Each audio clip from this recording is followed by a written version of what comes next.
মস্ত বড় জঙ্গলের ভেতর মুরগি আর তার দুই চঞ্চল বাচ্চা বাস করত। মা ছাড়া ওরা কিছুই বুঝত না, আর বাচ্চা ছাড়া মাও কিছুই বুঝত না। এইভাবেই কেটে যাচ্ছিল শান্তিপূর্ণ দিনগুলো। মুরগির দুই বাচ্চার নাম ছিল শিকু আর টিকু।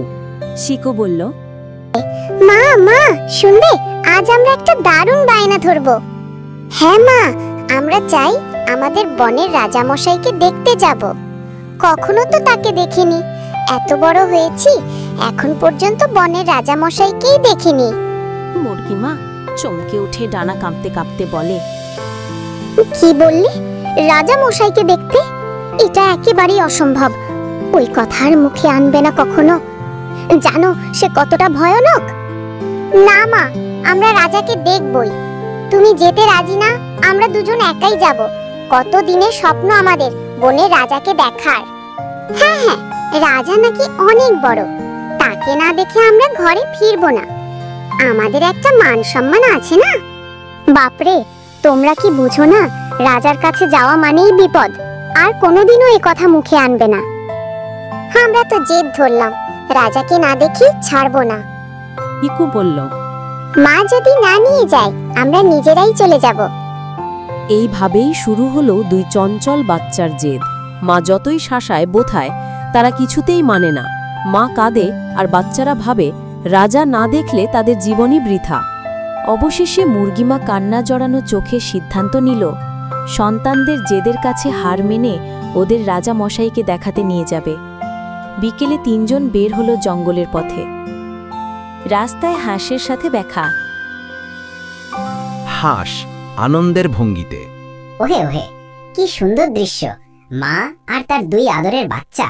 কোথায় যাচ্ছ এত খুশি হয়ে? মুরগি মা দীর্ঘশ্বাস ফেলে, হাঁস ভাই, কি আর বলি, আমার বাচ্চারা রাজা মশাইকে দেখতে জেদ ধরেছে, তাই নিয়ে যাচ্ছি। হাঁস মুখ কালো হয়ে যায় ভাঙা গলায়। কি বলছো? সেই পথে? ওখানেই তো আমি আমার প্রিয় স্ত্রীকে হারিয়েছি। ওখানে যাওয়া মানে বিপদের মুখে যাওয়া। তুমি কি তোমার সন্তানদের বোঝাওনি? সবকিছু চাইতে নেই, সব জায়গায় যেতে নেই। শিকু বলল, আমরা কিন্তু রাজাকে দেখবই, কাউকে ভয় করি না। টিকু বলল, হাঁস কাকা, আমরা এখন বড় হয়েছি, মা আমাদের আটকাতে পারবে না। হাঁস গম্ভীর গলায় মাথা নাড়িয়ে, বাচ্চারা, তোমরা ভাবছো খেলা, কিন্তু এই খেলার শেষ খুব খারাপ পরে বুঝবে। এবার পথে কবুতরের সাথে দেখা হয়। কবুতর ডানা ঝাপটিয়ে হেসে উঠে বলে, আরে কি অবস্থা মুরগি বোন, বাচ্চাদের নিয়ে এভাবে কোথায় যাচ্ছ? মুরগি মা, রাজা মশাইয়ের দিকে যাচ্ছি রে ভাই। বাচ্চাদের জেদ সামলাতে পারলাম না, তাই নিয়ে যাচ্ছি। আসলে ওরা তো ছোট্ট, সবকিছু বোঝে না। তুমি ওদের নিয়ে ফিরে যাও, অন্য কোথাও নিয়ে যাও, কিন্তু রাজার কাছে যেও না। রাজা মানেই ভয়, রাজা মানেই রক্ত। সবাই কেন আমাদের ভয় দেখাচ্ছে? আমরা কি এতই ছোট? আমরা এখন অনেক বড় হয়েছি, আমরা রাজা মশাইকে দেখবই। না মা, আমরা যাবই, রাজাকে না দেখে ফিরব না। কেন সবাই শুধু ভয় দেখাচ্ছে? মুরগি মা, আমার সন্তানরা আমার কথা শুনছে না, এখন কি করি? হাঁস কবুতর সবাই সতর্ক করল, কিন্তু জেদি দুই বাচ্চা কিছুতেই শুনল না। মা মুরগির বুকের ভেতর ভয়ে জমতে লাগল, কিন্তু সন্তানের জেদের কাছে সে অসহায় হয়ে রইল।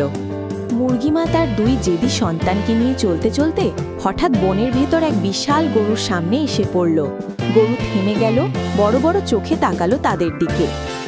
এই যে মুরগি বোন, তুমি কি করছো? ও বাচ্চাদের নিয়ে এদিকে যাচ্ছ কেন? জানো তো ও পথ মানে মৃত্যু। মুরগিমা, কি করব ভাই, গরু, আমার বাচ্চারা জেদ ধরেছে, রাজা মশাইকে দেখবেই। আমি যতই বুঝাই ওরা শোনে না। আমিও একদিন সেই রাজার পথে গিয়েছিলাম, তার সৈন্যরা আমাকে তাড়া করেছিল। প্রাণ হাতে নিয়ে দৌড়ে পালাতে পেরেছি, আজও সেই ভয়ে আমার বুক কাঁপায়। তোমরা কেন এমন আগুনে ঝাঁপ দিচ্ছ? গরু কাকা, তুমি তো বড়, তুমি ভয় পেয়েছো, কিন্তু আমরা ছোট, আমাদের ভয় নেই। আমরা রাজাকে সামনাসামনি দেখব। গুরু হতাশ গলায় মাথা নাড়িয়ে, আহা বাছারা, ভয়কে যদি তুচ্ছ করো তবে একদিন জীবনও তুচ্ছ হয়ে যাবে। গরুর সাথে কথা শেষ করে তারা আবার হাঁটতে শুরু করল। এরপর দেখা হলো ছাগলের সাথে।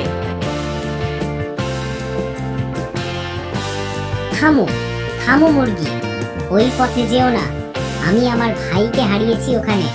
সেই শেয়াল রাজা এক ঝাপে তাকে টেনে নিয়ে গিয়েছিল, শুধু আমি বেঁচে ফিরেছিলাম। হাই হাই, সবাই একই কথা বলছে, কিন্তু আমার ছানারা কারো কথা শুনছে না। ছাগল বাছাদের দিকে আঙুল তুলে গম্ভীর কণ্ঠে, বাছারা, জেদ করে কি পাবে? জেদ মানেই ধ্বংস, জেদ মানেই কষ্ট। রাজাকে দেখা মানে শিকারের দাঁতে ধরা দেওয়া। পিকু জোর গলায় বলে উঠল, ছাগল কাকু, আমরা ভয় পাই না। রাজাকে না দেখে ফিরবো না, আমরা অনেক বড় হয়ে গেছি। হায় রে বাচ্চারা, ছোট বলে যদি ভুল করো তবে সেই ভুলের দাম দিতে হয় জীবনের রক্ত দিয়ে। গরু আর ছাগল প্রাণ ভরে বোঝালো, কাঁদল, কিন্তু জেদি দুই বাচ্চা যেন পাথরের দেয়াল। মা তারপর দেখা হলো হরিণের সাথে। ওহে মুরগি বোন, তুমি এখানে দুই ছানাকে নিয়ে জঙ্গলের ভেতরে এভাবে কোথায় যাচ্ছ? মুরগি মা, কি বলবো, আমার এই দুটো ছানা অনেক দিন ধরে জেদ ধরেছে। তারা নাকি বনের রাজা শিয়াল মশাইকে দেখতে চায়। আমি যতই বুঝাই শোনে না। হ্যাঁ হরিণ কাকা, আমরা রাজাকে দেখব। তিনি নাকি খুব বড়, খুব শক্তিশালী, আর সবাই তার ভয় পায়।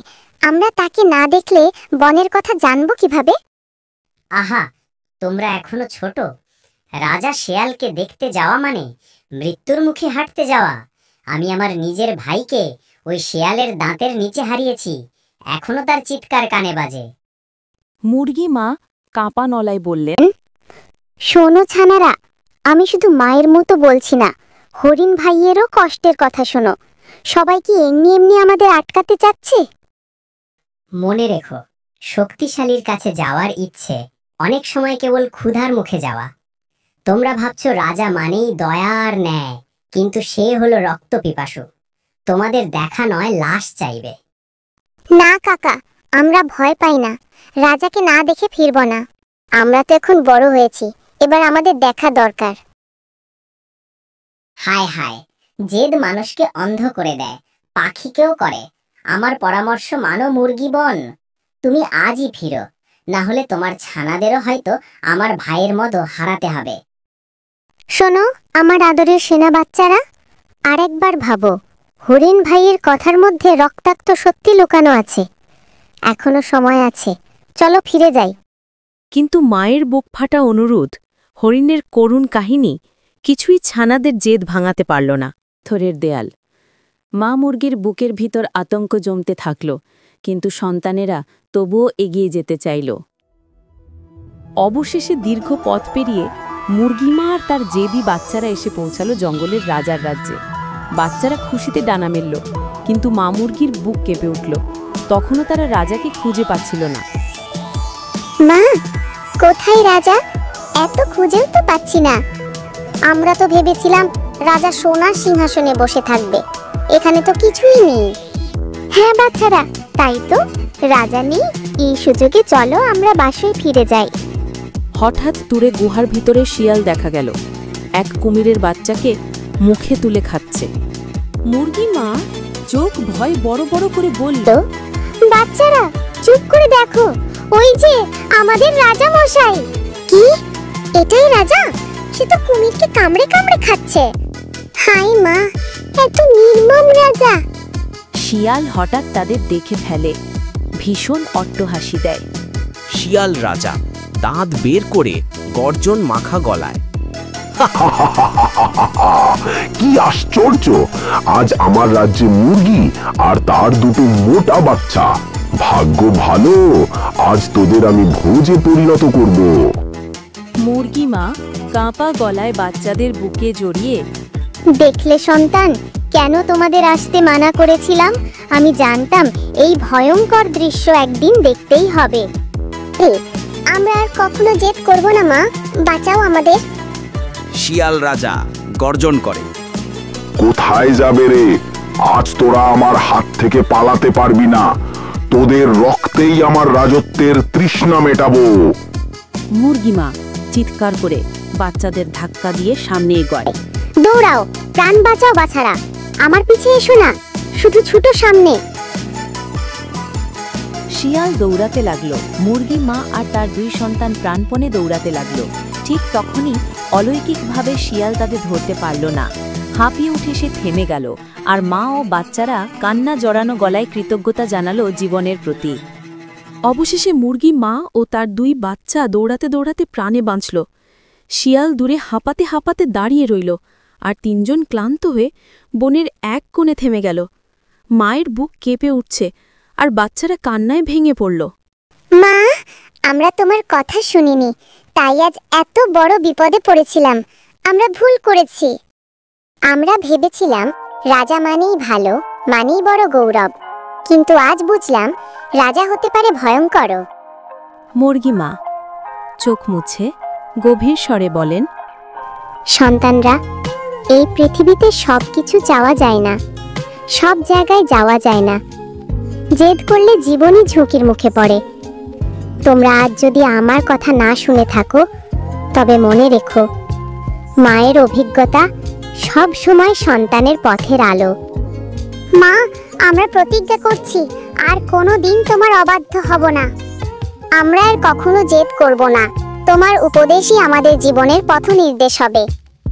আমার সোনা বাচ্চারা, মনে রেখো, শক্তি মানে দয়া নয়, ক্ষমতা মানে ভালোবাসা নয়।